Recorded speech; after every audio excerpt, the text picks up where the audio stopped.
Hola, ¿cómo están? Muy buenas noches, bienvenidos. Esto es Estado de la Nación y comenzamos. Hoy tenemos una plática importante, una plática sobre uno de los eventos más discutidos, obviamente, y también tristes en la historia de Guatemala. Hoy vamos a hablar de la muerte de Monseñor Juan José Gerardi, vamos a platicar acerca de ello y están con nosotros para eso el licenciado Neri Rodenas, de la Oficina de Derechos Humanos del Arzobispado de Guatemala, y también el licenciado Juan José Recinos. Muchas gracias a ambos por estar acá con nosotros y platicar al respecto. El licenciado Recinos, a ver, ¿cómo analiza usted los eventos que acaecieron hace 20 años ya? Bueno, la situación obviamente lamentable, debe ser castigada por quienes lo hayan cometido y algo que se lamenta por toda la comunidad católica de la cual pertenezco, ¿verdad? Lamentablemente pues se llevó a ver desde una posición política y no desde la posición desde la cual yo creo que haya sucedido, que sería una posición meramente delincuencial, en la cual pues los que estaban en la iglesia o en la casa parroquial debían de haber sabido o tenido algún conocimiento de qué fue lo que realmente pasó. La ODA, la iglesia, está satisfecha, digamos, con el encauzamiento que se llevó a cabo y con las personas que resultaron siendo condenadas al respecto por complicidad, entiendo yo. ¿Qué piensan a 20 años? Bueno, pues satisfechos parcialmente. Recordemos que hay una sentencia que se encuentra firme del día 7 de junio, fechada 7 de junio del año 2001, dictada por el Tribunal Tercero de Sentencia. Esa sentencia pasó todas las fases que establece la ley para que quedara firme, fuera definitiva. Esta sentencia pues califica el crimen cometido en contra de Monseñor Gerardi como un crimen de Estado. Es decir, se aportaron las suficientes evidencias, los elementos para determinar las responsabilidades de agentes del Estado y de un sacerdote católico dentro de este crimen. Ya deja abierto el proceso de investigación contra 13 personas. Es una verdad judicial, o sea, no hay discusión con respecto a los hechos que se probaron y a todas las fases procesales. Satisfechos no, porque no hay todavía todas las deducciones. Se necesita obviamente ver quiénes más participaron en este crimen. Se necesitan determinar quiénes fueron los autores materiales que ejecutaron directamente a Monseñor Gerardi, quienes planificaron, y otro tipo de responsabilidades que puedan derivar del mismo. Por lo tanto, 20 años después, nosotros seguimos esperando conocer quiénes más están involucrados en este proceso. Para ustedes, digamos, ¿el gobierno de la época mandó a asesinar a Gerardi? No podríamos nosotros calificar y señalar esa afirmación. Solo lo que podemos decir es que las personas que fueron condenadas encontraron responsabilidad. O sea, creemos nosotros de que habían personas que estaban involucradas y participaban dentro del Estado Mayor Presidencial. Fue la calificación y lo que se probó dentro del proceso.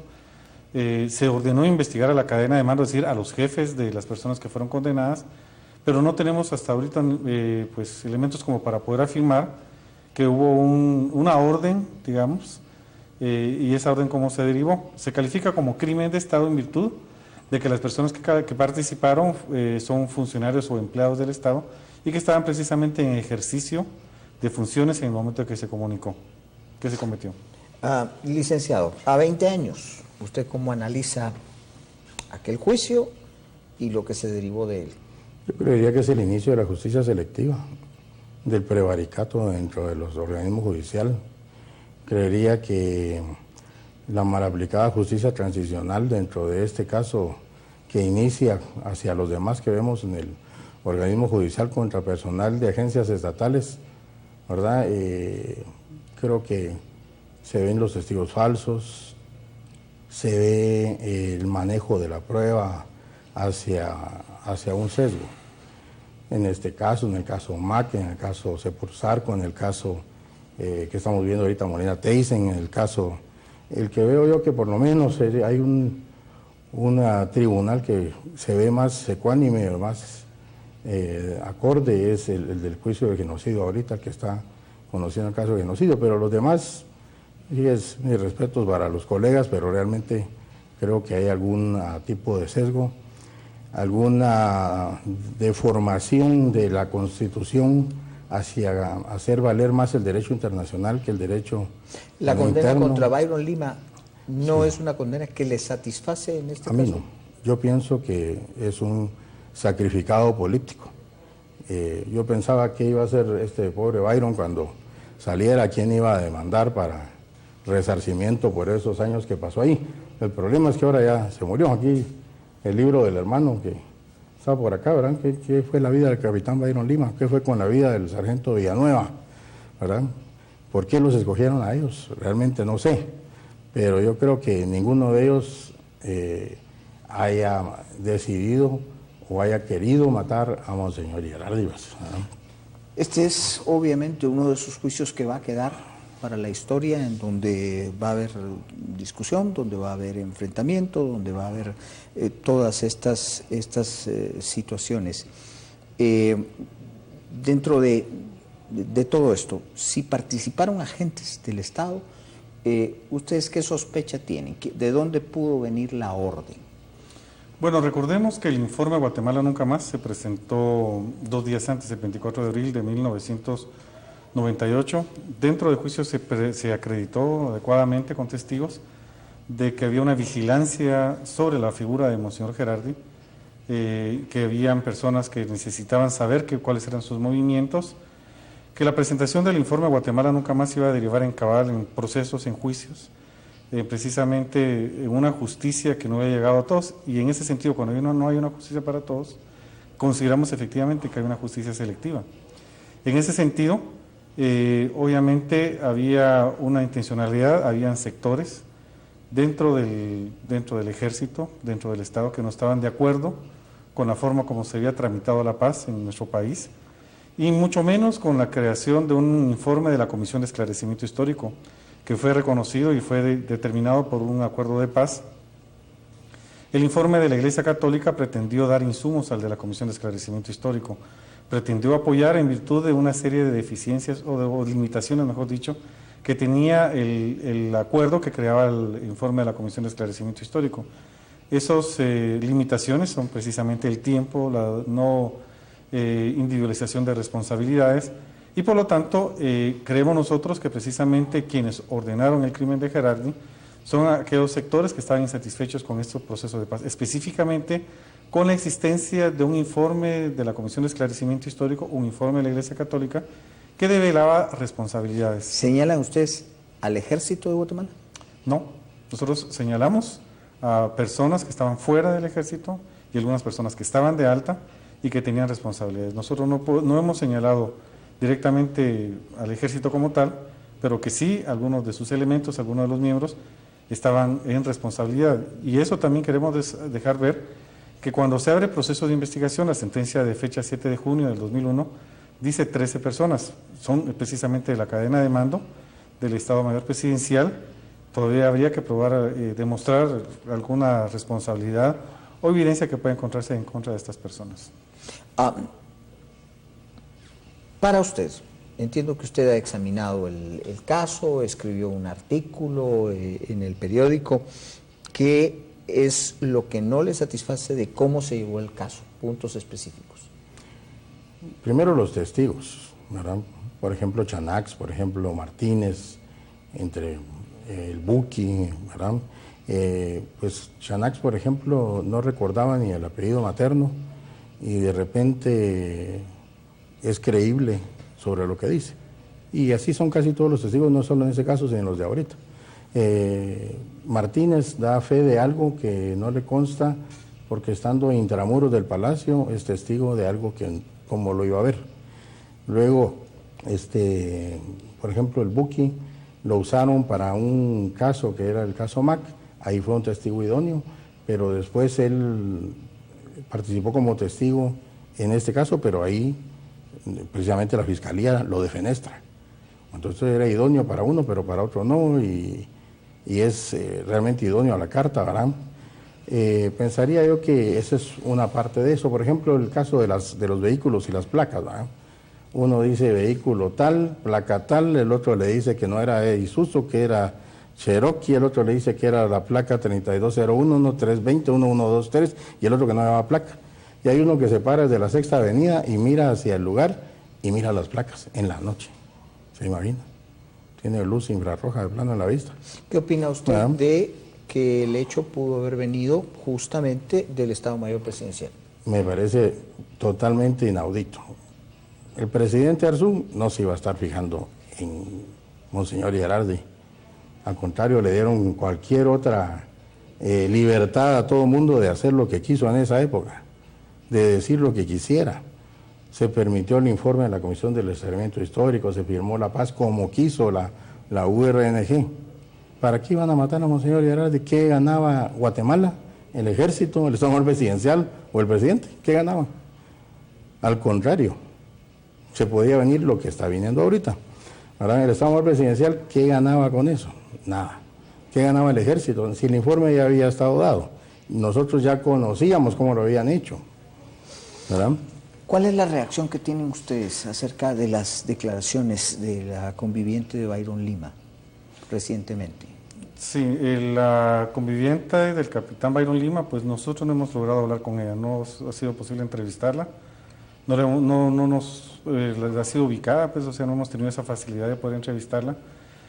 Sin embargo, se conoce, únicamente conocemos los que los medios de comunicación han dado a entender. En primera instancia, pues será una testigo referencial, o sea, a ella no le consta posiblemente hechos, salvo que haya estado presente en alguna actividad relacionada con el crimen de Monseñor Gerardi. Sería interesante, pues, que posiblemente algún elemento que ella pueda aportar, pues, tendrá que tener alguna relación con el crimen. Se tendrá que ahondar, ¿verdad?, para ver qué más elementos tiene. Tendremos nosotros que entrevistarla y determinar cuáles son los elementos que ella va aportando y determinar si eso nos va a llevar a nosotros a deducir algún tipo de responsabilidad. Obviamente, pues ella sabrá lo que su exconviviente, el capitán Byron Lima, le habrá contado, y ella tendrá que manifestar eso, es lo que se ha conocido. Esperamos, pues, que en algún momento el Ministerio Público logra entrevistarla, pueda ahondar y pueda aclarar y pueda ampliar su declaración sobre hecho que nos pueda conducir a conocer la verdad. ¿Qué opina usted sobre esas declaraciones? Pues yo pensaría que habría que hablar con ella y decir qué sabe ella, si yo creo que no sé qué edad tendría para esa época, ni siquiera haber conocido a Byron Lima, sino hasta mucho después, ¿verdad? ¿Qué pudo haberle contado a Byron Lima si no cometió el hecho? ¿Verdad? Entonces, para mí me parece que, se acabó en 20 años de una generación la motivación en la que están trabajando estos grupos, y ahora pues hay que volverlo a tomar el caso para volver a tener presencia en la vida política del país, ¿verdad?, en el activismo político. La muerte de Monseñor Gerardi es algo así como la continuación de la guerra, pero en otro plan. Definitivamente sí. Recordemos que durante el conflicto armado interno surgen agrupaciones dentro del propio Estado que son creadas con la intencionalidad de generar control y realizar acciones contra aquellos que se consideren, enemigos del propio Estado, enemigos del sistema. Monseñor Gerardi siempre fue, por la figura que él tenía, pues un pastor, un sacerdote muy vinculado propiamente a su ministerio, pero obviamente, siendo obispo de la diócesis de El Quiché, se dio cuenta de muchas circunstancias que vivían y obviamente las tenía que denunciar, y consideró que el Informe Guatemala Nunca Más era un buen medio para poder dar a conocer estos hechos. Por esa razón, creo yo de que Monseñor Gerardi pues podía ser considerado como pues un enemigo que podía generar y afectar los intereses de sectores que nunca habían sido tocados, digamos, por las acciones que realizaron. Y por lo tanto, pues definitivamente había que realizar algún tipo de acción para poder amortiguar las acciones que podrían venir después de la presentación del Informe Guatemala Nunca Más. El caso de Monseñor Gerardi nos permitió a nosotros evidenciar la existencia de cuerpos clandestinos aún enquistados dentro del propio Estado de Guatemala. La forma como operaban, la forma como controlaban a la población, la forma como ejecutaban y la forma también como trataban de manipular la opinión pública a efecto de que se le restara credibilidad a la persona que habían matado, ¿verdad?, que habían afectado, y a cualquier acción que pudiera derivar para el conocimiento de la verdad. ¿Qué hacía Byron Lima esa noche ahí? ¿Por qué estaba presente en la casa parroquial? Pues él acababa de regresar, no sé si estuvo presente o no, pero acababa de regresar de un viaje ese mismo día, entiendo. ¿Verdad? No sé si alguien lo habrá enviado a ver qué había pasado o algo, o él haya ido a ver el tumulto o algo por el estilo. Pero lo que yo veo en este sentido es la intención de ver SIACs, ¿verdad? Armar el caso de tal manera que ahora no es de cómo se cometió, sino que aprovechamos para meter los SIACs. Y hoy salen varios artículos sobre los SIACs, ¿verdad? Pero yo no sé, bueno, Oficina de Derechos Humanos del Obispado, supongo que ve derechos humanos de todos. ¿Cómo actuaba la URNG? ¿Tenía SIACs ellos o no los tenían? Si Monseñor fue obispo de Quiché, ¿qué pasó con Javier Gurriarán, Ricardo Falla, el otro Gurriarán, Enrique Corral Alonso, el padre Maquena? ¿Los reportó él a la curia? Eran padres combatientes, se llevaban niños a combatir con ellos. ¿Y ellos qué pasó con ellos? Yo creo que definitivamente, realmente dentro de la guerra se cometieron abusos, creo que la guerrilla cometió abusos, hay casos documentados, en los cuales yo considero de que cualquier persona que fue afectada tiene todo el derecho de poder acudir a los tribunales y poder deducir las responsabilidades. Nosotros apoyamos algunos casos de personas que fueron ejecutadas por la guerrilla y que fueron investigados por el Ministerio Público. Lamentablemente el Ministerio Público no hizo una buena labor en estos casos que se investigaron. Yo creo que efectivamente la guerrilla habrá cometido muchos abusos, pero obviamente si nosotros comparamos los abusos que comete el Estado utilizando todo el aparato del Estado, pues que se considera mucha impunidad, pues obviamente pues necesitamos realmente deducir esas responsabilidades. Recordemos lo que la Comisión de Esclarecimiento Histórico manifestó en el tema de las graves violaciones a derechos humanos, que 93% de las responsabilidades corresponden al Estado de Guatemala, un 3% a la guerrilla y un 4% no se pueden determinar responsabilidades. Yo creo que cualquier acción que se cometió durante la guerra deben ser deducidas responsabilidades y no importa de quién sea. ¿Qué opina usted de esos montos acerca de las responsabilidades? Pues precisamente eso es lo que me agrada la respuesta que nos da, porque fíjese que en la Comisión de Esclarecimiento Histórico el mayor insumo es el informe del REMI.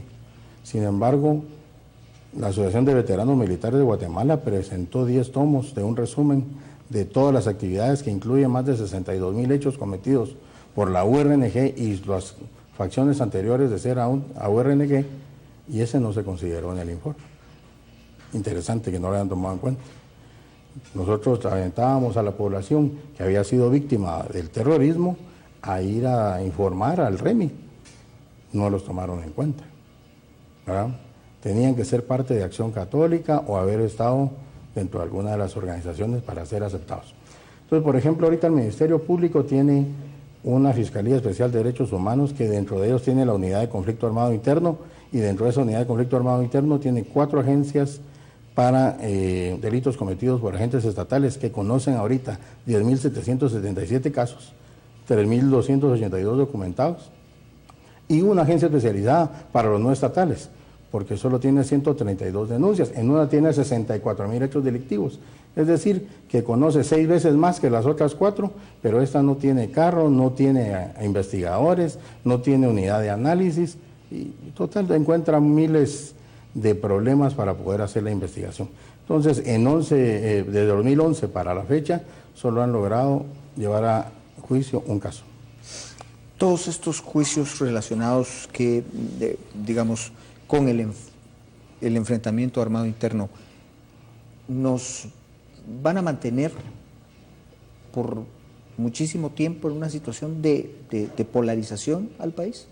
No lo sabría decir. Yo lo que sí le puedo decir es de que la gente tiene derecho a conocer la verdad, tiene derecho a exigir justicia, y frente a esos mecanismos podemos entonces ya buscar mecanismos que busquen la reconciliación y el perdón para quienes lo necesiten.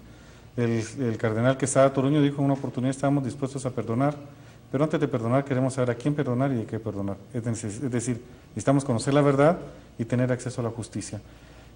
Todas las sociedades que han circulado por conflictos armados internos necesitan pasar por estos procesos precisamente para que estos hechos no vuelvan a repetirse. La justicia es precisamente una forma de dignificar a las víctimas, a las personas que fueron afectadas por la guerra, y una garantía de que no vuelvan a repetirse también estos hechos, que el Estado pueda asumir acciones para que nunca más vuelvan a considerarse pues los alcances que tuvieron por lo menos la guerra en Guatemala, todos los hechos que fueron registrados por los informes. Bien, vamos a hacer una pausa, pero regresamos con nuestros invitados en unos momentos.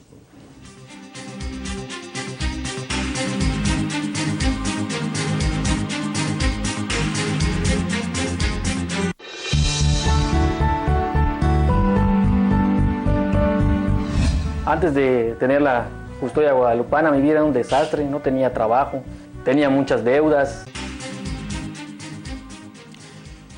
Bien, continuamos con el desarrollo del Estado de la Nación. Nuestros invitados, Juan José Recinos, Neri Rodenas, platicando acerca de todo lo que ha significado este juicio y condena en el caso de la muerte, del asesinato de Monseñor Juan José Gerardi. ¿Cómo el país puede superar algunas cosas de estas? Aunque este crimen pues es después del conflicto. ¿Cómo el país, según usted, puede superar esto? Creo que la justicia transicional está bien determinada, ¿verdad? La Comisión de Restablecimiento Histórico, a mi juicio, fue sesgada, por lo tanto, nosotros, los veteranos, estamos tratando ya de escribir la investigación histórica que estamos realizando, en la cual llevamos ya documentando casi 226 masacres y cada día aparece otra y otra y otra, ¿verdad? Sobre todo en el área del Ejército Guerrero de los Pobres y todas esas asociaciones que estamos formando de víctimas del terrorismo, que es desgarrador oír cómo fueron ellos víctimas de la URNG. Ellos también tienen derecho a ser visibilizados, tienen derecho a que se les haga justicia, ¿verdad? Y tienen derecho también a que se les dé un resarcimiento como se le ha dado a las víctimas supuestamente del Estado de Guatemala. El problema es que se lo cargamos al Estado. ¿Qué tiene que ver el ciudadano común pagando impuestos para andar pagando resarcimientos? ¿O por qué se va a andar endeudando el Estado de Guatemala para pagar resarcimientos? Entonces, esto se puede volver un negocio. Ese es el problema. Cuando ya la gente lo empieza a ver como que, bueno, voy a estar en esto, como ha pasado con estos resarcimientos. Gente que dijo, mire, fíjese que yo dije que había sido el ejército, pero fue la guerrilla el que mató a mi papá, porque es que me iban a dar dinero del resarcimiento. ¿Y te lo dieron? Sí, me lo dieron, pero la verdad es que lo mató la guerrilla. ¿Verdad? Volviendo al caso Gerardi, en este sentido, a ustedes en general no les satisface cómo se llevó el proceso ni el resultado. ¿En qué medidas o qué piensan hacer a futuro? Se han escrito varios libros, ¿qué piensan hacer al respecto?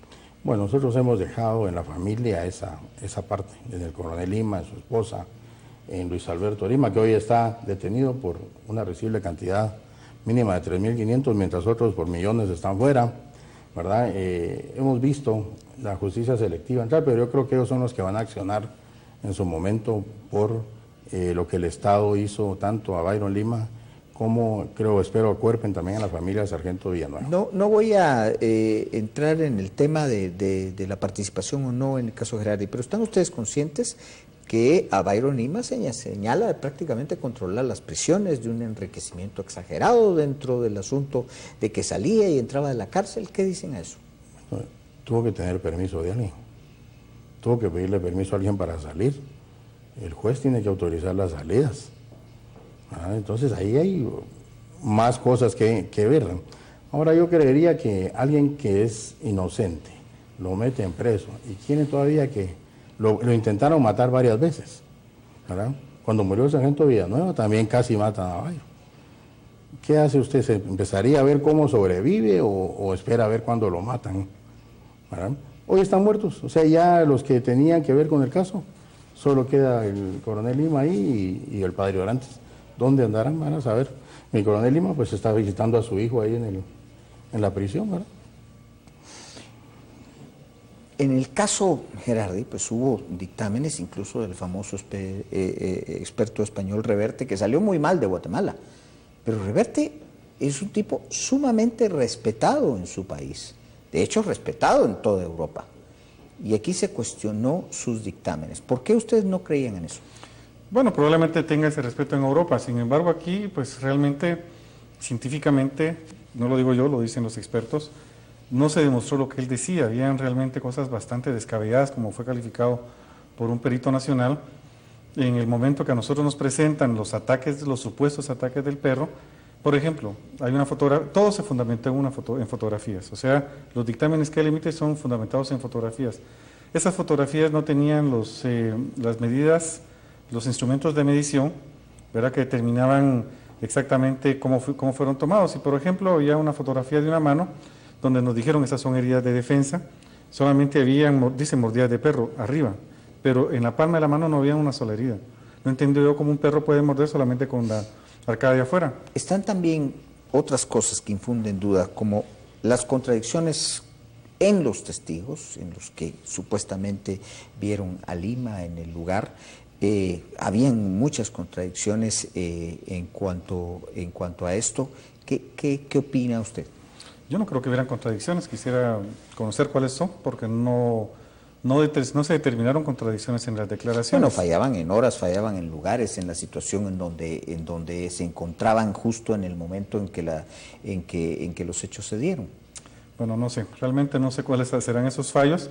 Sin embargo, pues las declaraciones de Rubén Chanac Sontay, que fue una de las declaraciones más importantes, hubieron diversas ampliaciones en su declaración. Él, lo primero que dijo fue de los primeros testigos. Yo esa misma madrugada del 27 estuve con el Ministerio Público y vi cuando se le empezó a interrogar. No declaró todo. Después declaró y realizó algunas ampliaciones.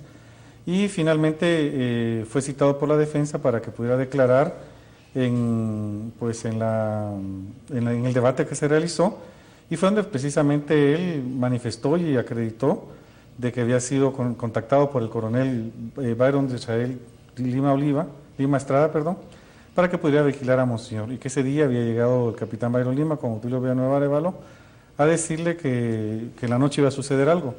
En la noche precisamente llega el capitán Lima, lo obligan a que entren al garaje de la casa parroquial, y según sus declaraciones, él movió el cuerpo de Monseñor Gerardi y pusieron otra serie de instrumentos en la escena del crimen para hacer confundir la investigación que se daba.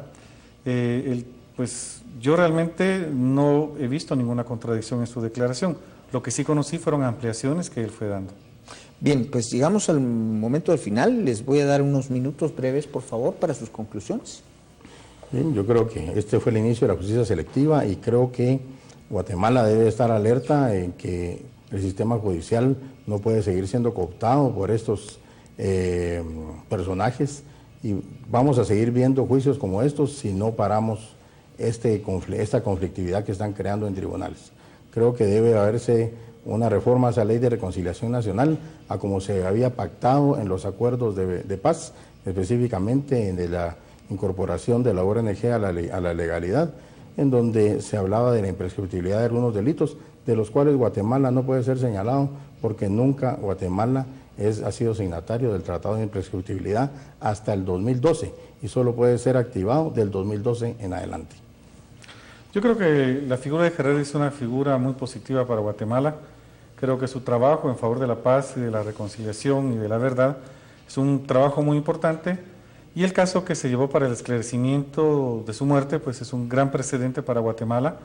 Por lo menos rompe con esa justicia selectiva que se daba antes de este tipo de procesos, porque cualquier juicio que se llevara en contra de personas involucradas en responsabilidades en conflicto armado interno o muertes políticas en donde el Estado estuviera involucrado, realmente era imposible poderlos adelantar. Y con este caso se dio. Bien, pues muchas gracias a ambos, les agradecemos mucho, a Nery Rodenas de la Oficina de Derechos Humanos del Arzobispado y al licenciado Juan José Recinos. Muchas gracias a ambos. Muchas gracias. Gracias a ustedes también por haber estado con nosotros en Atención de Estado de la Nación. Solo me queda despedirme y decirles, quédense con Azteca Guate, vienen los deportes, no se los pierdan.